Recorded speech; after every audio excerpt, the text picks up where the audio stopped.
But I do want to be very clear. When I arrived in Worcester Public Schools, there was a practice of suspending children for extreme amounts of time. When I arrived, there were 379 children that we had long-term suspended out of our schools. That's if we average about 11,000 children in the 7th through 12th grade, that's 3% of our children that we said, you may no longer be educated by Worcester Public Schools. We will send you somewhere else. And those are the same children that then when I arrived were emailing me, I didn't know these children, emailing me and requesting to please give me another chance. I want to come back. I want to earn my diploma. I want to make better choices. Children I knew nothing about. And I just can't imagine that there was 3% of our children that we said could not be educated by our school district. That's a lot of children. And I believe, personally, that morally, it's our responsibility to do everything we possibly can to educate them within our walls, not send them to someone else. Now, if indeed they need something else because that's what their need shows, then that's what we do. But that's not 3% of the population. That's about 1%, which is where we're at now.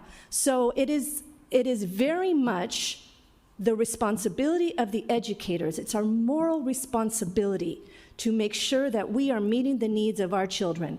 When a child misbehaves, 13 years old, 15 years old, instead of us saying, you don't belong here, we're going to send you somewhere else because you're not valuable to us, I stop and I say to myself, what has happened in that child's 13 years of life that leads them to behave this way? In their 15 years of life, and then what are we going to do about it? Because we are the professionals, and I believe in the educators that we have and what they can do. I will not just send children out because someone says that restorative justice doesn't work, when indeed we know that the research shows over and over and over again that it absolutely does. Is it perfect? No, it is not. But to send a child somewhere else and send them to the streets is a travesty. And I'm going to close with my final thing.